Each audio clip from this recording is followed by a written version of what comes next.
Welcome back to All Access. We're happily joined by NFL linebacker Chad Muma of the New England Patriots. Prior to that, the Jacksonville Jaguars and Indianapolis Colts. Chad, thanks for joining us. No, thank you so much for having me here today. We're going to talk about this special camp that you have coming up, but first, I want to talk a little NFL. You're entering year 5 in the league. I'm curious, if you would have told 17, 18-year-old Chad back at Legend, you're entering year 5, you're playing 2 years longer than the average NFL player plays, what do you think he would have said? Oh, man, I think back in high school, I didn't even think, the NFL was a real possibility for myself. It was always a dream and goal of mine to make it to play college football, and that's the about range that I had. I mean, as a little kid, you always dream of playing in the NFL, and then having that opportunity to be going into year 5 is really just a blessing.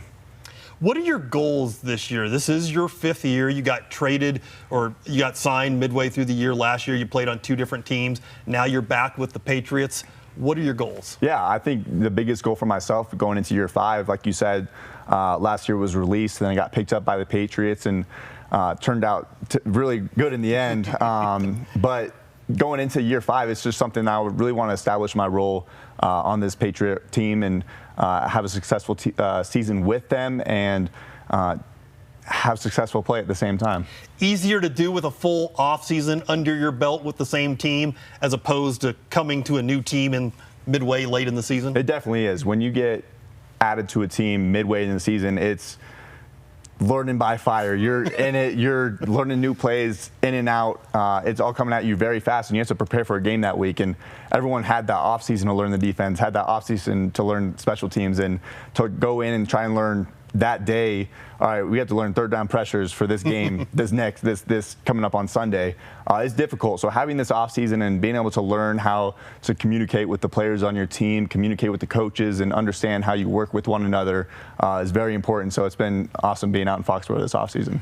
What was it like playing in the AFC Championship game here in your hometown against the Broncos? Now, one, it was a crazy day because it was like the only day it snowed in Denver last winter, so the scene was crazy. But what was it like for you, a Denver kid, to play against the hometown team with the stakes so high? Right. I mean, for myself, it was my first time playing at Mile High Stadium ever. Yeah. Because in years prior, we played Denver out in London, and that was their home game, so I never had an opportunity to play at Mile High. And it was such an amazing thing and such a cool time to play in an AFC Championship game at Denver, where I grew up, and I had all my family, all my friends come out. And it was such a crazy game in itself, of the weather, the close game, and obviously being able to win it to go to the Super Bowl was amazing, and really was a dream come true. And you had your family in the stands. That must have been great. It was amazing. I mean, after the game when we won, my wife and my parents came on the field running with my brother, and we were all celebrating, saying that we're going to the Super Bowl. It was just such a surreal moment that I'll hold in my memory forever. Were you a Broncos fan growing up? Yes, I was. I was a huge Broncos fan. I was huge Denver sports teams. I loved the Broncos, Rockies, Avalanche, everything. And so, when you're in the league and you're playing in the NFL, you obviously are a favorite of the team that you're playing for.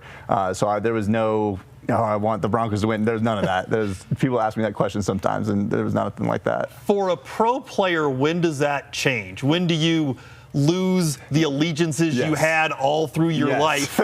When does that go away? It goes away the moment you sign the paper, and the team.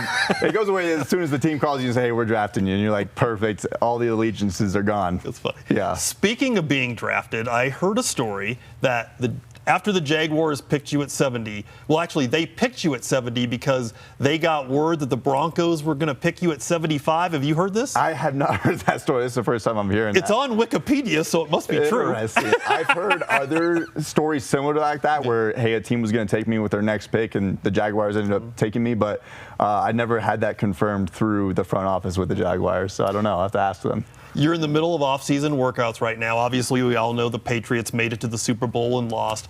What's the vibe around New England when you get that far? Obviously, you're one of 2 teams left standing, a super successful season, but you don't win it. What's the vibe around the Patriots right now? Yeah, right now, I mean, it just fuels the fire. I think people coming into this offseason just have that extra motivation of, yes, we had a great season, but we didn't finish the season the way we wanted to.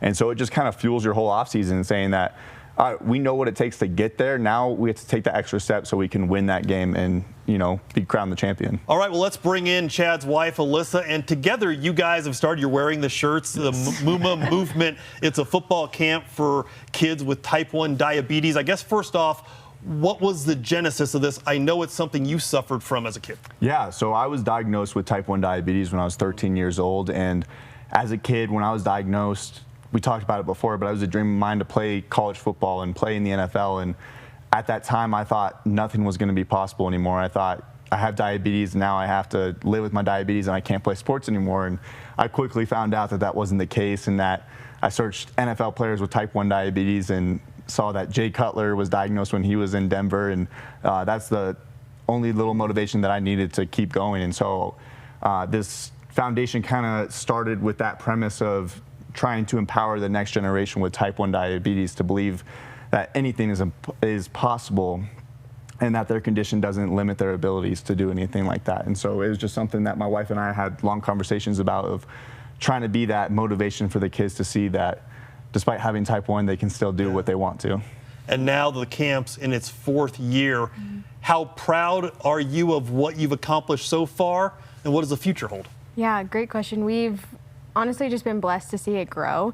We really started it with that true intention of, there's kids out there that maybe get told a different narrative than what they should about their condition and their sports abilities, their academic abilities, their music abilities, and we just want to be a different voice for that. So that's what we want to continue to do, and we're just happy that we get to do it in our hometown. And so this really isn't a football camp per se. What are the challenges kids have to deal with when they have type 1 diabetes? And it sounds like this camp addresses those as well. Yeah, it's a constant thing that these kids have to live with. And I was 13 when I was diagnosed, but there's kids that are as young as 6 years old coming to our camp that they have to live daily with their type 1 diabetes. And the way that we frame this camp is, yes, it's a football camp. We're going through football skill stations, but it's really a day in the life of a professional type 1 diabetic. And so we want this camp to base all around building that diabetic community for these kids, letting them talk with other diabetics, because when I was in middle school, I didn't have any other diabetics in my grade. So having someone to talk to that you can relate to and being like, hey, I'm on this insulin pump, or I'm taking this amount of insulin for this snack. This is my favorite low snack. Just creating that conversation is something that we found very valuable to these kids. And you can talk about the family panel that we do. Yeah, we also have a caregiver session as well. So the parents or those who are caring for these young kids with type 1 diabetes get to spend some time with medical professionals. And it's really done well because we have a partner in Tandem Diabetes, a supplier of an insulin pump. So we're just really grateful that they've been able to help us and guide us in that medical conversation with these parents and just provide that support that they need. What's the reaction you've gotten from the kids and the parents? Yeah, we get a lot of really great reactions just because they've never been in an environment like this or had a role model. We have a lot of families who switch over to different devices because they see the success that Chad has had, or they get to see the success that other kids are having, and that they get to talk to other people in their same environment, because it can be really isolating. So we're just grateful to create a community. And it was such a cool thing last year at our camp. Was one of the first times that I had these kids coming up to me saying, similar story that I had when I was diagnosed, saying, I was diagnosed and I searched NFL players with type 1 diabetes and your name came up. And so that hit very hard last year. And just seeing the joy that these kids have running around out there and talking about tandem diabetes is crazy, because when I was diagnosed, that's the insulin pump I went on. I've been on it for 10 years now, and for them to now step in and help us with this sponsorship and help us run this camp so it is free for the kids, and we're able to have this space, and I'm just thankful for it all, really. I can see on your guys' faces, this is a highlight of your summer, right? Yes, definitely highlight of the year. Yeah. It's something that I wouldn't be able to do without her help. She does so much for this camp, and we have so many, different parents, our parents, other parents that help out with this camp as well. And so we're just thankful for the community that this diabetes movement has created for us. And because it's not only helpful for the kids, but it's helpful for me as well. You get as much out of it as they do. That's awesome. So June 19th, at the Parker Fieldhouse in Parker. Can kids still sign up? How do they go about doing it? Yeah, we will take signups until the day before. Okay. Again, like you said, it's completely free. We offer lunch at the end as well, and it's going to be a session for the parents and for the kids. The siblings and friends are welcome. We want that support system to also be educated and understand more, and so we'd be happy to have anyone that can come. All right, Muma's Movement Camp on June 19th at the Parker Fieldhouse. Sign up right now. Hey guys, thanks so much for coming in. Really appreciate talking to you, and good luck with the camp and good luck with your 5th season. Yeah, thank you so much. Thank you for having us here.